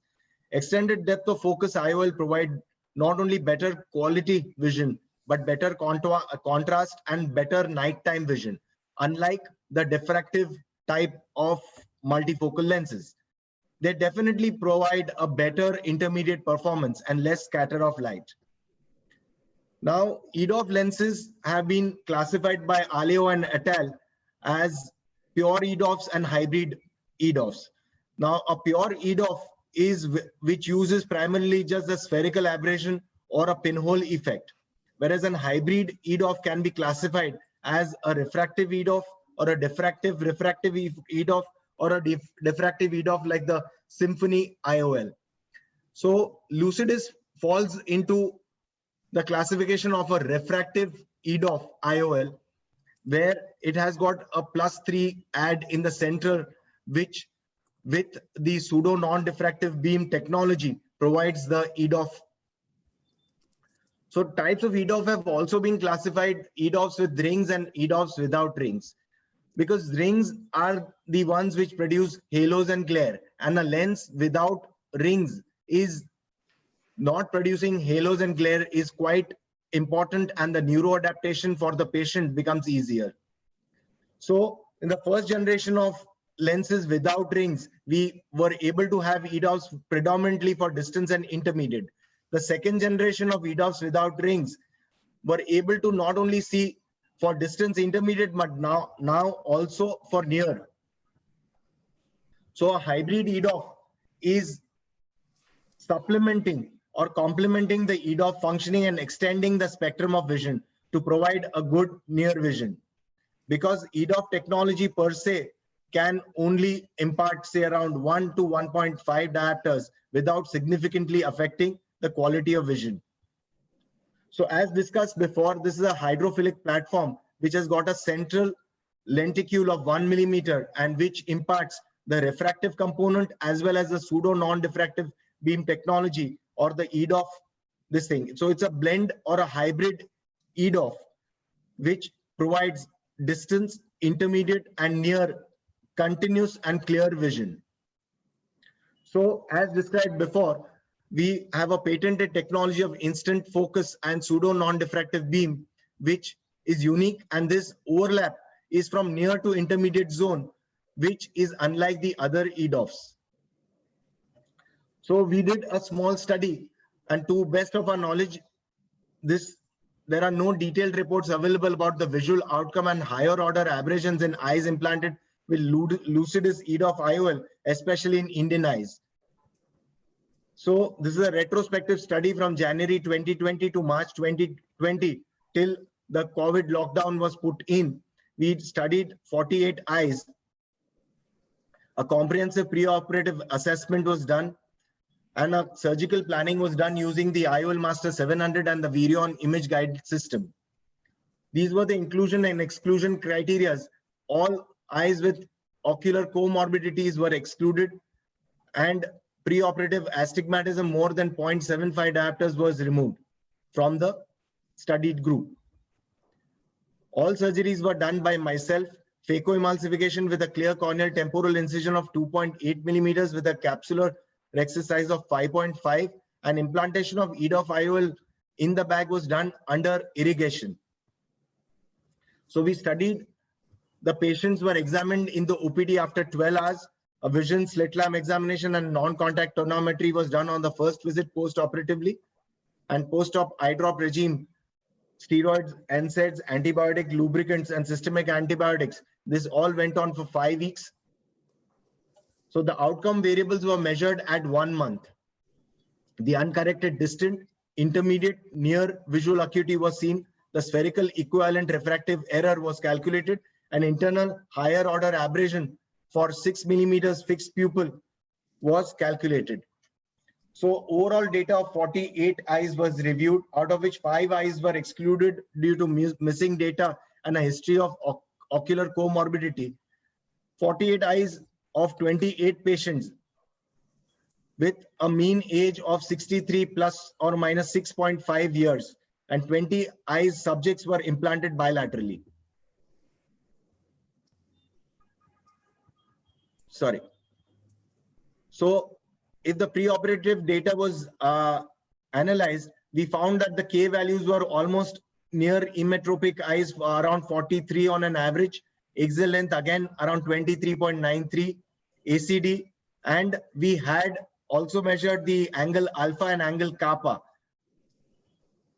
The uncorrected distant vision in 87.76% was 6/6. The intermediate vision was very good. It was N10 and N12 in majority of cases. And again, N6 vision in 87.76 patients. So the uncorrected distant, intermediate and near vision was very good. Binocular visual acuity, we achieved a summating effect because of binocular summation, and almost 100% of eyes were 6/6. So this was interesting even on the intermediate vision front as well as the near vision front. So almost all patients who were binocularly implanted were independent of glasses for distance, intermediate and near. And the most important highlight, the point even I would stress, is treating the refractive error. If we hit the sweet point of plus or minus 0.25, then the lens behaves very well. Correcting the astigmatism is also the key, because a residual astigmatism of even 0.5 diopters or a 0.75 diopters affects the near vision quality. Now, talking about the role of higher order aberrations, we found a negative spherical aberration of minus 0.1 diopters, unlike previously said that this lens is a neutral to spherical aberration. And we found the total higher order aberration not marginally raised around 0.51 microns. So the MTF and the contrast sensitivity was very good in photopic conditions, comparable to a monofocal lens. So we have a lens technology which is able to give clear continuous vision for all distances with a very good contrast sensitivity, almost equivalent to a monofocal lens. So this was comparing the defocus curves, and as you can see, the defocus curve is quite flat, and what we found that the defocus curve was from 0 to -1 very flat.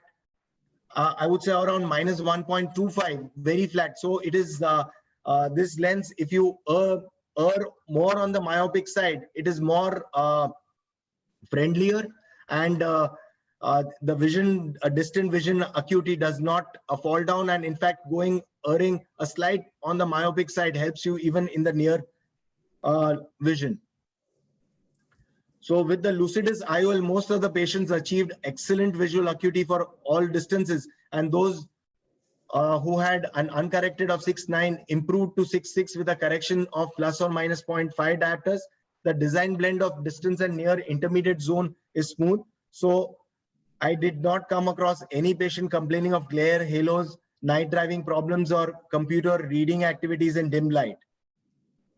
So talking about, there's a question raised about angle alpha and angle kappa, but we had a patient retrospectively when we analyzed who had an angle alpha of as high as 0.8, and he did not complain at all. So I think angle alpha and angle kappa, the concepts are there, but practically when you see, they don't affect the vision so much, or the patient is happy with this particular lens. We also observed a binocular summating effect in few cases who were implanted, and the effect was very prominent at distance, near and intermediate distance. So factors to consider is that neuroadaptation is practically not required, which is a major concern in the multifocal IOLs, which is sometimes time consuming and individual dependent. The EDOF technology cannot provide more than 1 diopter or 1.5 diopters. So a mini monovision or a blending the other eye with a diffractive multifocal is advocated with other EDOFs. But to my mind, when you have a hybrid refractive EDOF technology like the Lucidis, we do not require any mini monovision or any blending or mix and match. So to conclude, this Lucidis IOL has the ability to see clearly and continuously at all distances, causes no dysphotopsia, tolerant to high angle alpha, angle kappa, ability to work in low light, as good contrast sensitivity and light distribution. And I would just share a small video of my Lucidis toric IOL implantation, which was incidentally the first implant, toric implant in India.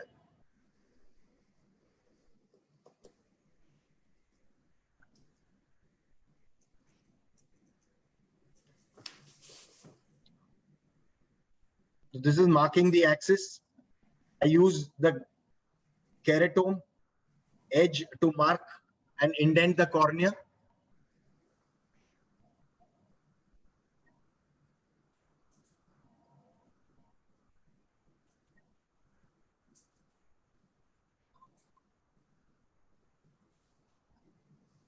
I implant the lens under irrigation.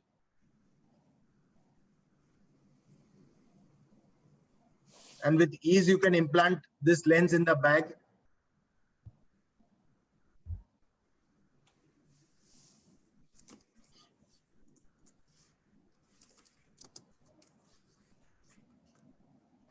And using the video on image guided system, the alignment or the final alignment of the lens is done.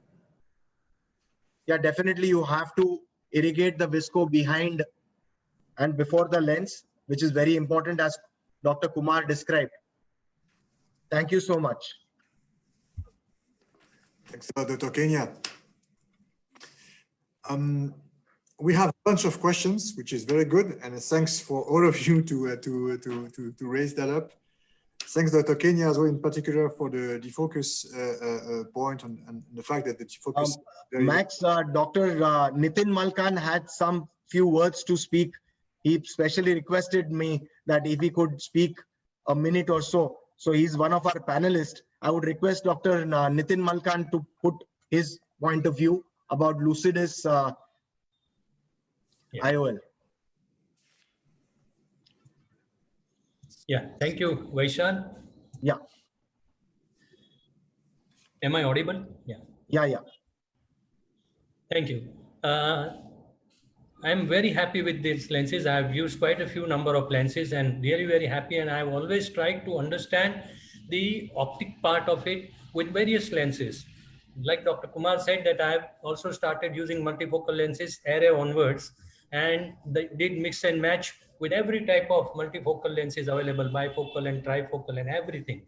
Well, when this lens came into my practice, I was really surprised how it is behaving and how it is working. So the pseudo-non-diffractive technology, basically, I would like to understand from Dr. Max why we should say pseudo, because it is the hexagon lens system which is creating the Bessel beam out of the Gaussian beam. Now, if it is a Bessel beam, so that means the center part of the optic is working as an axial. So do you say that it is the aspheric optic which is working as an hexagon? Actually, it's a very good question. Actually, the aspheric center of the lens is behaving like multiple hexagons, because this zone is addressing the near and intermediate vision, not the far at all. The far is addressed by the remaining portion of the IOL. So if you would, the slope of this spherical zone in the middle, 1 millimeter, behaves like multiple hexagons around the center. As a consequence of that, this creates the pseudo-non-diffractive beam for the near and intermediate vision only. Right. Fine. So this is to, yeah. So this is just for a clarification to my friends who are trying to understand what is a pseudo-non-diffractive beam. It is truly a very good science which is incorporated into the optics of this lens. And for further information, I would like to tell my colleagues that this beam technology of the basal beam is used in many optical devices, including OCT also. And this is really helping to increase the depth of focus. So basically, it is made up of two lenses which are fused, and thus creating a wonderful intermediate and near vision compared to the other EDOF lenses. This is what I just wanted to clarify. Thank you so much, Dr. Nitin. And we open, if you could stop sharing, Nitin, by your screen, would be nice. Yeah. So now we can have the panel discussion, and Max, you can discuss, and the panelists are open to discuss. The speakers are there to discuss. So I invite all of them to discuss the questions one by one. Absolutely. Thanks, Dr. Kenia. Basically, I tried, and I think everybody tries to understand, and I think thanks for that, because it was really interacting, not only in discussions, but in writing as well. So thanks a lot for that. Just a recap on the questions that have been answered already. The AB value, I answer for that. The AB value is really linked to the material. It's 1.475 at 35 degrees, so it's not linked to the design. The clear, not yellow, it has been answered, and basically the PCO rate, which is really linked to a hydrophilic type of lens. Maybe we can come back to the kind of open question that we deserve a discussion. Maybe the first one was between the presentation of Jerome Bovet and Dr. Russo about the choice between the two sizes of the IOLs, either a 10.8 or a 20.4. The question was, what is the trigger for the decision to choose either one or the other size?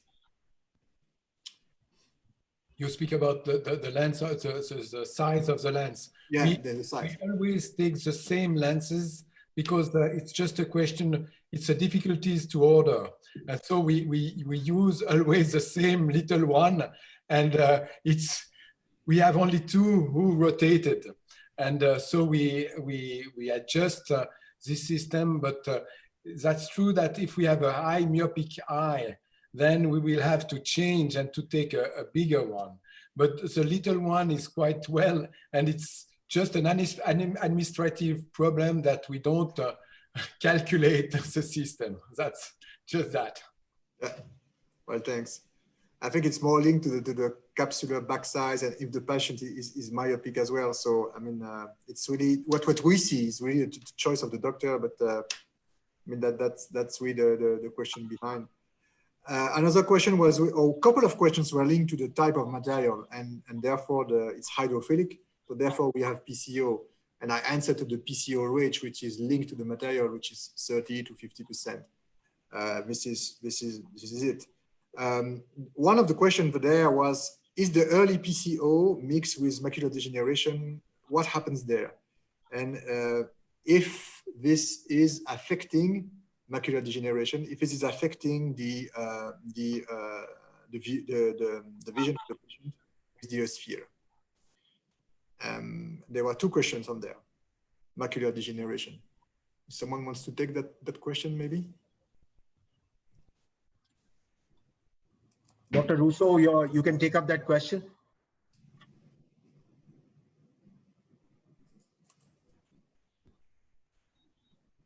Dr. Russo, you are mute.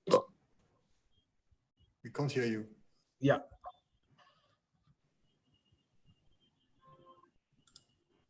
In our clinic, I can answer. We as soon as we have some drusen, we don't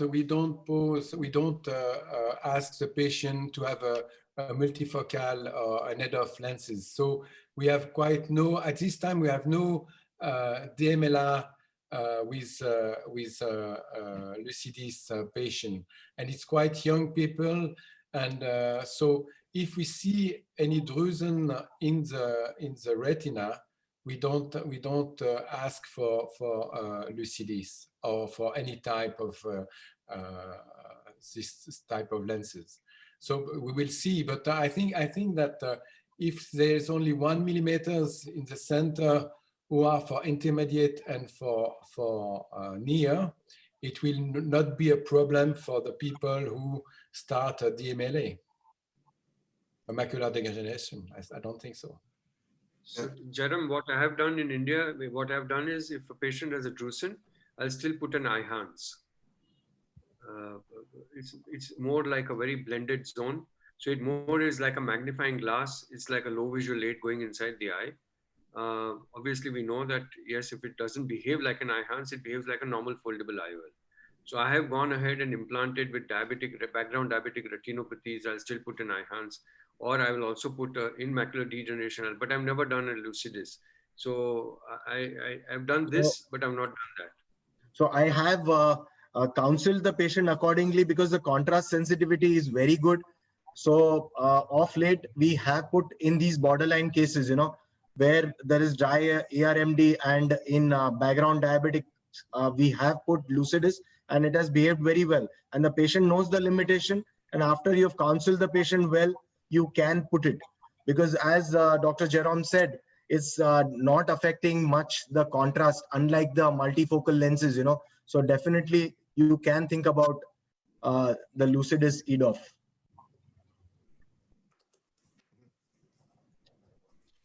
Another question was, or more questions were around the mix and match. And I think Dr. Kenia, you answered that, and some other doctor, you answered that. Maybe we can just open a quick discussion on that. We as manufacturer receive for sure different feedbacks but from you guys, from practitioner perspective, what would be the recommendation to mix and match? Especially there was a question between mix and matching Lucidis one eye and trifocal on the other eye. Yeah, Dr. Malkan, please go ahead. Yeah. In a couple of cases, I had the patient complaining me that can't see very clearly for near, in spite of increasing, though the macula was, any pathology on the macula was ruled out. So in those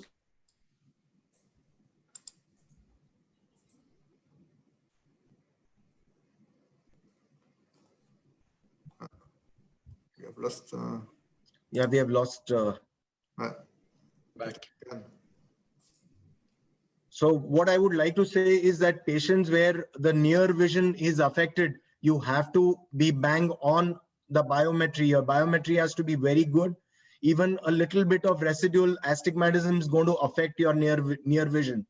So definitely, as Dr. Jerome said, that treating the astigmatism and being aggressive on that. Yeah. I think we have lost him again. I think it's coming back and forth. Right. Can you hear me? Yeah. Yes. So, yes. You are back. You are back. Yeah. But then you can start again. Situation with a trifocal lens in the other eye, and there was no problem. Now you can say again, because we missed your internet was slow. You can say again. This patient, two patients, I have not implanted any, maybe 2 dozens of cases, but then 2 patients were not happy after first eye implantation for near vision, though I promised them. So in those cases, the second eye, fellow eye, we have implanted the trifocal. And of course, the comparison of the near vision between the two, trifocal definitely gives more sharp vision for near compared to Lucidis. Right. Jerome, I want to ask you a question. How many of your patients were not J1 or N6? And why do you think they did not read J1 or N6? It's forget the astigmatism, forget your measurements. Very relevant question. Well, I think on the first day we just taste for far the patient, and we test both binocular in 1 month all these EDOF lenses. We don't test on the first day the vision, and we do more and more both eyes in the same time because the people ask us, and we see a better. The people are more happy, and we have better results with this kind of system. We just always try to have a little bit of myopic target. minus 0.4, 0.5. And then when we are not succeeded in the target that we have, we wait 1 month, 1 or 2 months, and then we add an add-on on the people. That's what we do. And when we have 0.6 in addition, 0.6 for near, we don't go far away. It's that's the target that we have. So Max, what do you think would be the reason what Dr. Kumar said, that in patients where the refractive error is bang, emetropia, and still those patients are not coming to not getting a good quality near vision? As Dr. Nitin Malkan also said that he had some patients where the near vision is not that good. So what could be the reasons which you think? They may have a couple of reasons for that. It's likely maybe coming from a calculation. So it's always very difficult to find the right methodology or the right constant to use. I think it's really coming from there, because the near and the intermediate vision is really around the EDOF. So that's the EDOF is made of those two visions. So if you see something out of that zone, it means that something has changed or has moved in terms of the right vision. In those cases, the far vision was okay, and it was only the near vision that was a little bit not okay. Is that right? That's right. Yeah. So it's more likely that if the far vision is okay, it will say that there is no mistake on the calculation. Then it becomes a little bit more tricky. It could be either a tilt or a decentration that is too far or too big. That's an assumption, huh? Because if you are good at the far, normally you should be very good at the near intermediate vision as well at the same time. So it could be a decentration or a tilt, or a combination of both. We have one patient with a tilt, and we were very surprised because we didn't see that on the slit lamp. And when we operate the patient, we see that one optic was not inside, and it was really blurred for near and intermediate, and just one optic was not inside, and that was the trouble. When we put the lens inside the bag, the second after the second operation, he was happy. And the tilt is really something very uncomfortable for all our patients, and we don't see that very well with the slit lamp. Max, another question is that the +3 diopters incorporated in the central lenticule, would it be called as a zonal bifocal with an EDOF lens? Actually, if you look at the design of Lucidis, the reading distance, the add value is +3. So it really you really start reading at 33 centimeters. And we didn't mention that, but the way it has been designed is that you start the EDOF from the reading distance. So you have the reading distance, the near, and then we build from the near towards the intermediate. So you add a +2, +2.5 on top of this 33 centimeter, which leads to 99 or 100 centimeters long. So if you want, the EDOF, the elongation of the beam really is more than 2.0.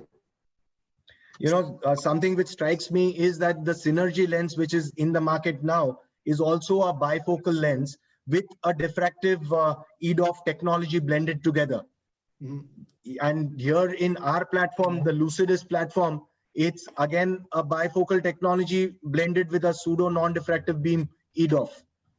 So, so the Synergy has still more rings, and that causes dysphotopsia, which has not been seen in our lens. Absolutely, because there is no ring. So by design, by definition, there is no halos, cannot be, because there is no diffraction. That's for sure.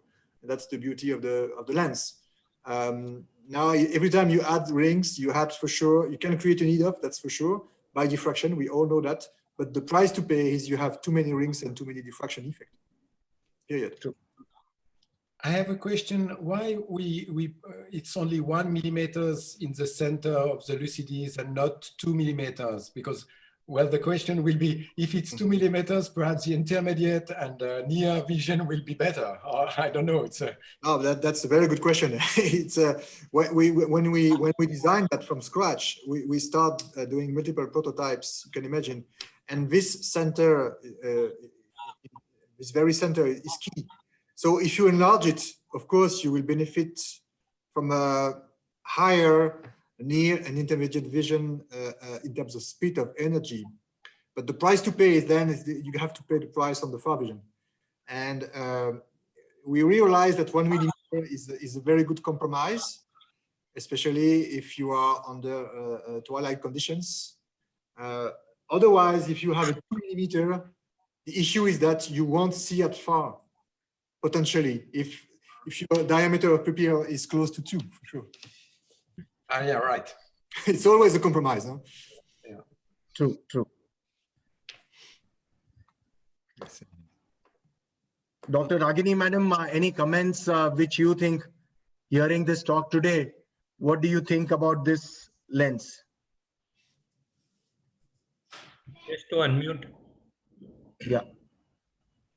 I think it's very promising. Yeah, I think it's very, very promising. And Dr. Bovet has done a very large series so far. And the thing is that, the most important thing is that our patients' expectations are getting bigger and bigger. They want spectacle-free vision. And, the trifocals and the lenses which are available do not provide a continuous range. So this lens promises that it is going to be a continuous range with which there will be no 2 or 3 points, but a continuous depth of focus. So I think it is quite promising and we need to use it. Like Dr. Bovet said that, you have to be very careful in implanting the lens, and the centration is very, very important. And I think all the talks have been phenomenal, a good discussion. And so I think it's been very good. I have also implanted in post-refractive cases, post-LASIK cases, where the contrast sensitivity is very important, where already the LASIK has decreased the contrast sensitivity, and choosing a lens which has got a good contrast sensitivity like Lucidis scores over the other diffractive trifocal lenses, definitely, when the patient is asking for even near correction. So this is another thing which I can share from my personal experience. So, and the absence of rings would be advantageous. Definitely. It's an abrasion-free lens, so you are not adding corneal or subtracting corneal abrasions. So in refractive surgery operated patients, you are not, trying to manipulate the higher order abrasions which are created by the cornea. So probably you get better results compared to other aspheric lenses with the abrasion correcting optics. Yeah.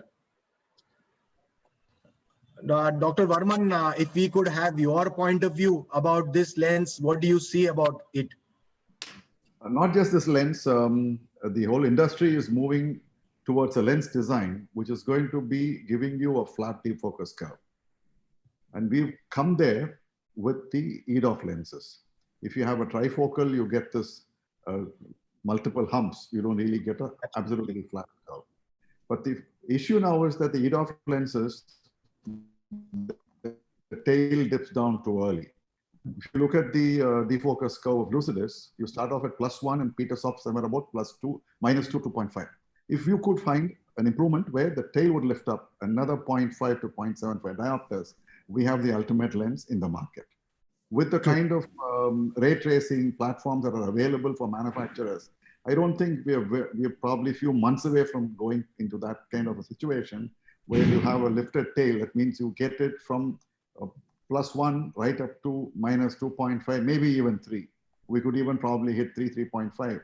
And once you have that kind of a design, that's going to be the ultimate lens.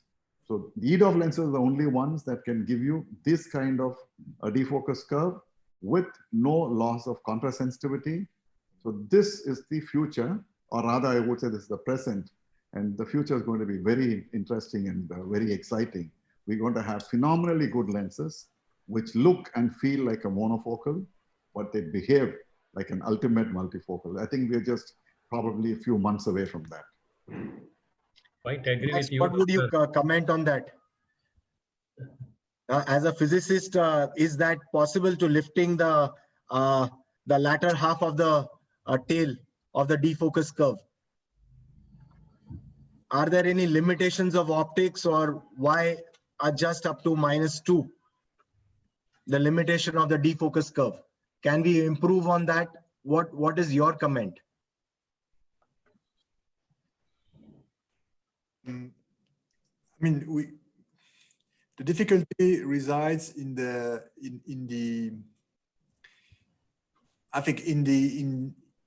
ability for us to make something that will be after a result, not on the bench, but really on a defocus curve. And that's where the issue can be. One of the things we have thought about is really to bridge the gap between the intermediate vision and the far vision, because we're starting from the near. But if you do that, it's like solving an issue like, okay, you have 3 pots and you have to choose the amount of energy you have to put into near, intermediate, and far. If you decide, which is a good thing, to bridge the intermediate towards the far, the price to pay will certainly be either the far or the near. So I think the difficulty resides in finding the right compromise. The right balance, right. To come back to the precedent point, I think it's a good thing to think about going there and bridging those gaps and trying to have a kind of EDOF all the way through. And that can be very feasible, but there is always a price to pay. The question is, will the price to pay will be too high or to be seen by the patient? That we don't know. So we had some few questions coming up. I could just read them out. Pupil and the centration affects the results. Angle kappa or decentration affects the outcome. The cost of the lens. So these are the few questions. So we take up the first question. Pupil and centration affects the result. I'm sure this has been already discussed, but any one of us can answer that. Can I go on that? Yeah, please, yes, sir.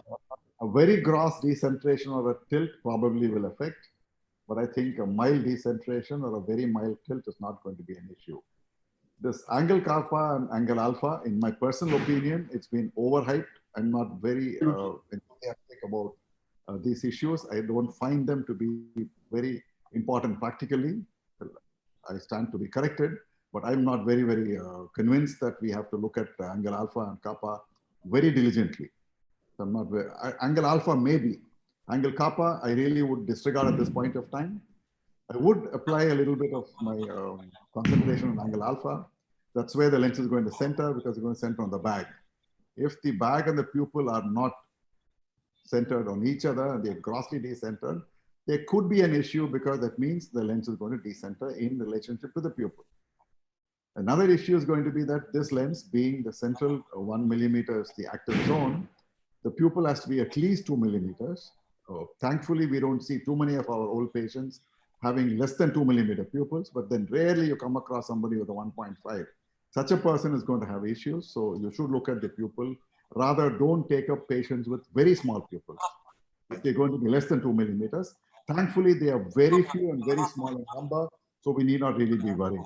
Very large pupil, 4-5 millimeters at the age group that we do the cataract surgeries are also pretty rare. They are the younger patients. So probably somebody with a 5 or 6 millimeter pupil could have some issues about glare. But again, thankfully, in the cataract age group, we're not going to see too many of them. So that's my take on the pupil size and the centration, decentration, alpha, and kappa. Okay. Professor Bovet, if you could highlight your experience on the PCO which you have encountered, because there was a question on the PCO, and you have a 3-year experience with this lens now. Well, the PCO is like any hydrophilic acrylate lenses. Sometimes it's very early. We always wait at least 3 months before to do anything, because if we are on the shift of hypermetropic, we will correct with an add-on now. So we wait till 3 months to do anything. And it's really not more than a normal hydrophilic lenses. And it's not very, the people can wait a longer time than with the trifocal. It's less annoying for the people. They don't ask at once like a trifocal. They can live with the PCO longer without any problem. This lens is really user friendly for us. It's really, we have less problem with this type of lens than the other one.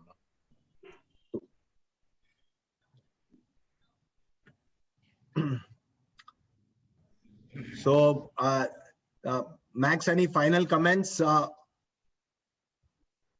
I can maybe, I was looking at the different answers. I think the questions, I think, go through more or less.